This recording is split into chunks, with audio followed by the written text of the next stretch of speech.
আমরা এই মামলায় মোট আসামি করেছি হচ্ছে 1 নম্বর আসামি জিএম কাদের, জাতীয় পার্টির চেয়ারম্যান। 2 নম্বর আসামি জাতীয় পার্টির মহাসচিব ব্যারিস্টার শামীম হায়দার পাটোয়ারি। 3 নম্বর আসামি জাতীয় পার্টির প্রেসিডিয়াম সদস্য হাজী সাইফুদ্দিন আহমেদ মিলন সহ 18 জন আসামি এবং অজ্ঞাত 100 থেকে 115 জন, 100 থেকে 150 জন আসামি করা হয়েছে। আমরা এটি এজাহার আকারে ফলটন রমনা মডেল থানার ওসি সাহেবের কাছে আমরা দিয়েছি। উনি আমাদের এই এজাহারটি প্রাথমিকভাবে গ্রহণ করেছেন। এর পরবর্তীতে যাচাই বাছাই করে মামলাটি রেকর্ড করবেন। এতদ বিষয়ে আপনাদের যদি কোনো প্রশ্ন থাকে, এবং আমাদের এখানে বাদী, এই মামলার বাদী হচ্ছে বাংলাদেশ ছাত্র অধিকার পরিষদের কেন্দ্রীয় সাংগঠনিক সম্পাদক মোহাম্মদ আখতারুজ্জামান সম্রাট মাঝি। আপনারা জানেন এই আখতারুজ্জামান সম্রাট গত প্রায় 15 দিন বিভিন্ন মেডিকেলে চিকিৎসারত অবস্থায় 18 দিন চিকিৎসারত অবস্থায় ছিল। গতকালকে রিলিজ পেয়েছে। গতকালকে যেহেতু উনি রিলিজ পেয়েছে, এই জন্য আজকে উনি মামলা করতে এসেছেন। আমরা তার পক্ষ থেকে বাংলাদেশ আইনজীবী অধিকার পরিষদের নেতৃবৃন্দ, আইনজীবী অধিকার পরিষদের যুগ্ম সদস্য সচিব অ্যাডভোকেট হাবিবুর রহমান, আইনজীবী অধিকার পরিষদের সিনিয়র যুগ্ম সদস্য সচিব অ্যাডভোকেট শেখ শওকত হোসেন, আইনজীবী অধিকার পরিষদের সিনিয়র যুগ্ম আহ্বায়ক অ্যাডভোকেট খালিদ হোসেন, গণ অধিকার পরিষদের কেন্দ্রীয় সদস্য জনাব অ্যাডভোকেট আব্দুল মমিন, মোহাম্মদ মেহেদি হাসান, নার্গিস আক্তার সহ অনেক আইনজীবী এখানে উপস্থিত ছিলেন। এই মুহূর্তে আপনাদের সামনে খুব সংক্ষেপ আকারে বাদী তার বক্তব্য তুলে ধরবে। আচ্ছা, এটা হচ্ছে যে এখানে আমরা বলেছি হত্যার উদ্দেশ্যে গুরুতর জখম। হত্যার উদ্দেশ্য গুরুতর জখমের ক্ষেত্রে হত্যার উদ্দেশ্যটা বাংলাদেশ দণ্ডবিধির 307 ধারা কভার করে, এবং যেটা গুরুতর জখম আপনারা জানেন যে আমাদের বাদীর ডাইন হাতের কবজির নিচে 5টি সেলাই পড়েছে, এবং তার পায়ুপথ পেশাবের রাস্তা দিয়ে ব্লাড এসেছে।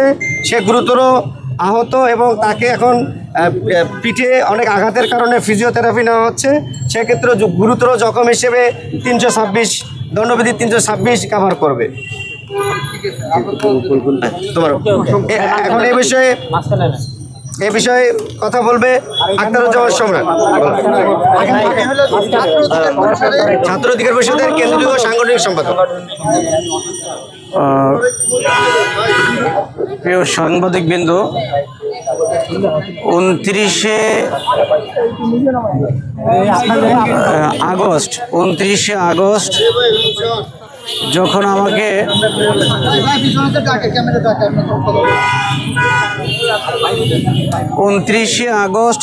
আমাকে জাতীয় পার্টি অফিসের সংলগ্ন মেন রোডে, তখন আমি স্লোগান দিতেছিলাম পিছনের সিরিয়াল থেকে আমাদের মিছিলের।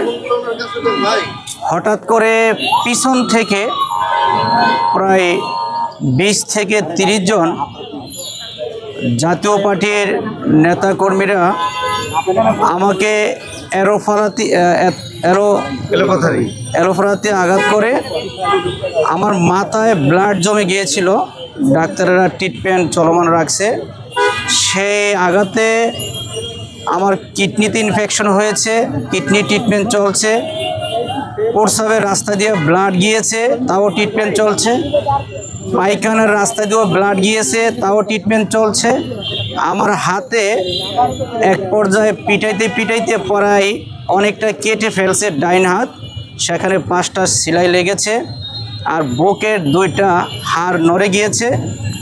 তা আমি 29 আগস্ট প্রাথমিক চিকিৎসা নিয়েছিলাম কাকরাইল ইসলামী হাসপাতাল।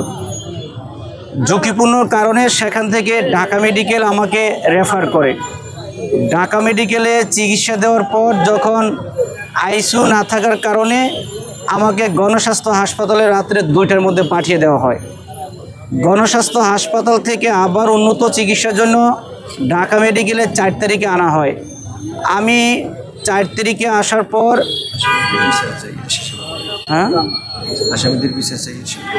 আর 4 তারিখে যখন ঢাকা মেডিকেল আনার পর লিফটের 2 ওয়েস্ট কেবিনের 2 নম্বর রুমে আমাকে রাখা হয়েছে। ডাক্তার বলেছে আমাকে পুরোপুরি সুস্থ হয়ে উঠতে পরে 1.5 থেকে 2 মাস লাগবে। এখনও কিডনির অবস্থা আমার ভালো না, বুকে 2টা হাড় সমস্যা, মাথায় আমাকে ব্যাপক মারধর করেছে, কথা ঠিক মতন বলতে পারি না। তা আমি চাই যে আসামিরা আজকে শুধু আমাকে আঘাত করে নাই, আমার চোখের সামনে আমি দেখেছি সাংবাদিক ভাইদেরকেও রক্তাক্ত করেছে, সাংবাদিক ভাইদেরকেও পিটিয়ে মাথা থেকে রক্তাক্ত করেছে। 3-4 জন সাংবাদিক ভাই আমার সাথেও চিকিৎসা নিয়েছে কাকরাইল হাসপাতালে। যারা আমাকে হত্যার উদ্দেশ্যে 30 থেকে 40 জন যে হামলা করলো, জিএম কাদেরের নেতৃত্বে আর শামীম হায়দার নির্দেশে যারা যে আমাকে হত্যার উদ্দেশ্যে হামলা করলো, অতি দ্রুত তাদেরকে আমি গ্রেপ্তারের আওতায় এনে শাস্তি দাবি জানাচ্ছি। Thank you.